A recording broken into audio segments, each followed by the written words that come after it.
കേരളത്തിലെ പ്രകൃതി കലിതുള്ളി കഴിഞ്ഞ 2-3 ദിവസമായി കേരളത്തിലെ എല്ലാ ജില്ലകളിലും മഴയും കാറ്റും ഘോരമായി തകർക്കുകയാണ്. ഓരോ ജില്ലകളിലും നദികൾ കരകവിഞ്ഞൊഴുകി, വെള്ളക്കെട്ടുകളുണ്ടായി, റോഡിലൂടെ വെള്ളം കയറിയിറങ്ങി, പലരും വീടിനുള്ളിൽ വെള്ളം കയറി, വളരെയധികം നാശനഷ്ടങ്ങളുണ്ടായി. 8-10 ജീവനും നമുക്ക് നഷ്ടപ്പെട്ടു. ഉരുൾപൊട്ടലിൽ പൂഞ്ഞാറ്റിൽ തെക്കേക്കര പയ്യാനിത്തോട്ടത്ത് വണ്ടംപ്ലാവിൽ മണപ്പാട്ട് റെജീന, മകൻ ജോസഫൈൻ, അവരുടെ വീട് മലവെള്ളപ്പാച്ചിൽ ഒലിച്ചുപോയി. 2 പേരും മരണമടഞ്ഞു. വണ്ടംപ്ലാവിൽ ഉരുൾപൊട്ടലിൽ റെജീനയ്ക്ക് മകനും റെജീനയും മാത്രമേ ആ വീട്ടിലുണ്ടായിരുന്നുള്ളൂ. ഭർത്താവ് വെളിയിൽ പോയിരുന്നു. ഏതായാലും രാത്രി 2:30 മണിക്കാണ് വീട് ഒലിച്ചു പോയത്.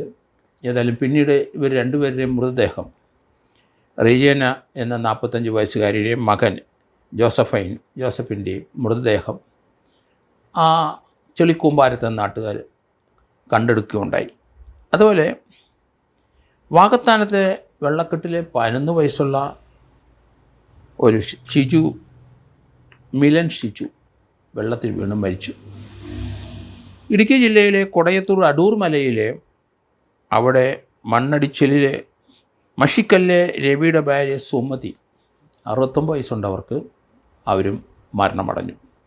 കൊലാകലമേട്ടിലെ വീടിൻ്റെ മുകളിൽ മണ്ണിടിഞ്ഞു വീണ് പ്രഭാകരൻ നായർ എന്ന 72കാരനും മരണപ്പെട്ടു. മലപ്പുറത്ത് 2 കുട്ടികളാണ്, 4.5 വയസ്സും 2.5 വയസ്സുള്ള കുട്ടികൾ വീടിനടുത്തുള്ള ആ ചാലിൽ നിൽക്കുമ്പം ചാലിൽ വീണ് 2 പേരും മരണപ്പെട്ടു. അതിലൊരാൾ 2.5 വയസ്സുകാരൻ ആലപ്പുഴ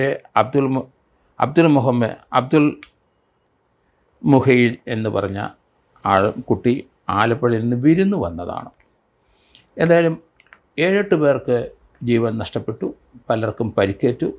വളരെ വീടുകൾ വെള്ളത്തിനടിയിലായി, പലരെയും വീടിന് കേടുപാടുകൾ സംഭവിച്ചു. പൊതുവെ കേരളത്തിലെ മൊത്തമായ നാശനഷ്ടങ്ങൾ പല വീടുകൾക്കും ഉണ്ടായി.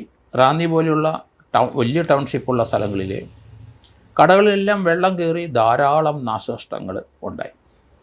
കാരണം പല വസ്തുക്കളും വെള്ളം കയറി നശിച്ചു. കടയിലെ ഓണമനുബന്ധിച്ച് എല്ലാവരും ധാരാളം സാധനങ്ങൾ സ്റ്റോക്ക് ചെയ്തിരുന്നു. അതെല്ലാം നനഞ്ഞു പോയതായിട്ടാണ് കാണുന്നത്. റാന്നിയിൽ പതിവില്ലാത്ത വിധത്തിലാണ് വെള്ളപ്പൊക്കം ഉണ്ടായത്. അപ്രതീക്ഷിതമായിരുന്നു അത്. പാലായിലും വലിയ വെള്ളപ്പൊക്കം ഉണ്ടായി. എല്ലാ നദികളും കരകവിഞ്ഞൊഴുകി. കുട്ടനാട് ഭാഗത്തും വെള്ളം പൊങ്ങി. മലബാർ ഭാഗത്തും നിരന്തരം നാശനഷ്ടങ്ങളുണ്ടായി. പ്രകൃതി കലിതുള്ളി നിൽക്കുക തന്നെയാണ്. ഇനിയും കുറച്ച് ദിവസം കൂടെ ഈ കലിതുള്ളൽ ഉണ്ടാകുമെന്നാണ്. മഴയ്ക്ക് അല്പം ശമനം ഇന്നത്തെ ദിവസം ഉണ്ടായെന്നല്ലാതെ ഇപ്പോഴും തുടർച്ചയായ മഴ പെയ്തുകൊണ്ടിരിക്കുകയാണ്. കാലാവസ്ഥ പ്രവചനം നടത്തി 2-3 ദിവസം കൂടെ ഈ അവസ്ഥയിൽ ഉണ്ടാകും എന്നാണ് വരുന്നത്.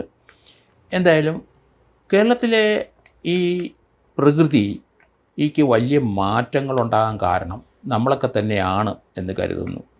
കാരണം തോടിൻ്റെയും അതുപോലെ നദികളുടെയും തീരമെല്ലാം നമ്മൾ തന്നെ കയ്യേറി അവിടങ്ങളിലെല്ലാം കെട്ടിടങ്ങൾ വെച്ചു.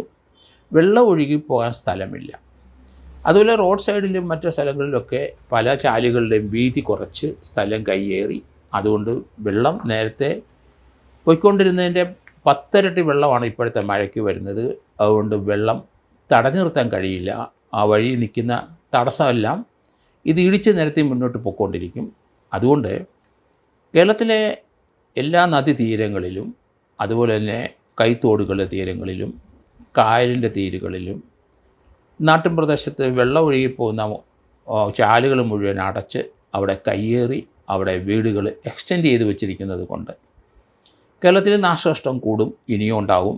അത് കാരണം വെള്ളം ഒഴുകിപ്പോകാനുള്ള സൗകര്യങ്ങൾ നേരത്തെ ഉണ്ടായിരുന്നതിൻ്റെ ആ വീതി നീളമൊക്കെ കുറച്ച് അത് 4-1 ചുരുക്കി ബാക്കിയുള്ള സ്ഥലം കയ്യേറി കഴിഞ്ഞപ്പം പ്രകൃതി അതിൻ്റെ തനിനിറം കാണിക്കുകയാണ്. ഇനി അതിൽ നിന്ന് മോചനമില്ല. അതുകൊണ്ട് പഞ്ചായത്ത് അധികൃതരും മുനിസിപ്പാലിറ്റി അധികൃതരും അവർ ഇങ്ങനെയുള്ള സ്ഥലങ്ങളിലേക്ക് കെട്ടിടം വെക്കാൻ അനുമതി കൊടുക്കാൻ പാടില്ല. കർശനമായിട്ട് നിന്നെങ്കിൽ അല്ലെങ്കിൽ വലിയ നാശനഷ്ടം കേരളത്തിന് ഉണ്ടാവും. അത് സാമ്പത്തികമായ വലിയ പ്രശ്നം ഉണ്ടാകും. ഓരോരുത്തരും വച്ചിരിക്കുന്ന വീടുകൾ മുഴുവൻ നശിച്ചു പോയി കഴിഞ്ഞാൽ മറ്റൊരു വീടുണ്ടാക്കാൻ വളരെ ബുദ്ധിമുട്ടാണ് സാധാരണക്കാർക്ക്. അതുകൊണ്ട് പ്രകൃതിയെ നമ്മൾ വളരെ സൂക്ഷിച്ച് വേണം ഇനി കൈകാര്യം ചെയ്യാൻ. ആ മണ്ണിട്ട് നിരത്തി, വയലുകളെല്ലാം നിരത്തി നമ്മൾ അവിടെ കയ്യേറി പല ഷോപ്പുകളും പല വീടുകളും വെച്ചാൽ അതുമൂലം തൂത്തുമാറ്റിക്കൊണ്ട് പോകും പ്രകൃതി എന്ന് നമ്മൾ മനസ്സിലാക്കണം. മലബാർ ഭാഗത്തും പ്രകൃതി നിഷ്ഠൂരമായി കരുതുള്ളിയ സംഭവങ്ങൾ ധാരാളം വന്നുകൊണ്ടിരിക്കുന്നു. നമുക്കറിയാം, പ്രകൃതി ദുരന്തം ഉണ്ടായ വയനാട് ജില്ലയിലെ സ്ഥലങ്ങളൊക്കെ നമുക്ക് നല്ല പരിചിതമാണ്. അവിടെ പല ഗ്രാമങ്ങളും ഒഴുകിപ്പോയി. ഇന്നും അവർക്ക് വീടും വസതിയില്ലാതെ പലരും സർക്കാർ വെച്ചു കൊടുത്ത ചില വീടുകളിലൊക്കെ ഏതുകളിലൊക്കെ താമസിക്കുന്നതല്ലാതെ അവർക്ക് സ്ഥായിയായ വരുമാനം നഷ്ടപ്പെട്ടു, ബന്ധുക്കളെ നഷ്ടപ്പെട്ടു, അമ്മ നഷ്ടപ്പെട്ടു, പിതാവിനെ നഷ്ടപ്പെട്ടു, മക്കളെ നഷ്ടപ്പെട്ടു. ഇതെല്ലാം നമ്മൾ പ്രകൃതി ദുരന്തം ഉണ്ടായി നമ്മൾ നേരിട്ട് കണ്ടതാണ്. ആലക്കോട് ഇപ്പോൾ ഉണ്ടായ ഒരു വീട്ടിലെ 4 പേര് രക്ഷപ്പെടാൻ കാരണം അവിടുത്തെ പൂച്ചയാണ്, സുന്ദരി പൂച്ചയാണ്. കാരണം രാത്രി 2-2:30 മണിയോടുകൂടി പൂച്ച പതിവില്ലാതെ ആ വീടിനകത്ത് കരയാൻ തുടങ്ങി. കാരണം പ്രകൃതിയിലുണ്ടാകുന്ന ചലനങ്ങൾ മൃഗങ്ങൾക്ക് പെട്ടെന്ന് വൈബ്രേഷൻ മുഖേന ലഭിക്കും. കാരണം വീടിൻ്റെ പുറകിലും സൈഡിലുമൊക്കെ മണ്ണിന് ഇളക്കം സംഭവിച്ചു എന്ന് പൂച്ചയ്ക്ക് മനസ്സിലായി. പൂച്ച നിലവിളിച്ചു, കരഞ്ഞു. വീട്ടുകാർ രാത്രി 2:30 മണിക്ക് ഉണർന്ന് പൂച്ചയുടെ കരച്ചിൽ കേട്ടിട്ട് അതിനുശേഷം അവർ അതിനെ ഒന്ന് അടക്കി നിർത്തിയിട്ട് വീണ്ടും കിടക്കാനായിട്ട് ശ്രമിച്ചു. അതിനുശേഷം വീണ്ടും പതിവില്ലാതെ പൂച്ച കരയാൻ തുടങ്ങിയപ്പോൾ വീടിൻ്റെ മുൻവശത്തും അവിടെ കുറച്ച് മണ്ണ് ഇടിഞ്ഞു മാറുന്ന അവർ കണ്ടു. അവർ 4 പേരും വീട്ടിൽ നിന്ന് ഇറങ്ങി ഓടി. അങ്ങനെ ആ വീട്ടുകാർ രക്ഷപ്പെട്ട ചരിത്രങ്ങളും വെളിയിലോട്ട് വരുന്നുണ്ട്. പ്രകൃതിയിലുണ്ടാകുന്ന മാറ്റങ്ങൾ തീർച്ചയായിട്ടും പക്ഷികളും മൃഗങ്ങളും അവർക്ക് പെട്ടെന്ന് നമ്മളെക്കാട്ടിൽ കൂടുതലും മനസ്സിലാവും. അത് മിക്കവാറും വൈബ്രേഷനാണ്. പ്രകൃതിയിലുള്ള മാറ്റങ്ങൾ അതുങ്ങൾക്ക് പെട്ടെന്ന് ദർശിക്കും. നമുക്ക് ആവശ്യമുള്ള അവർ രക്ഷപ്പെടാനും ഒപ്പം തന്നെ അവർ ഭയപ്പെട്ട് നിലവിളിക്കുകയും ചെയ്യും.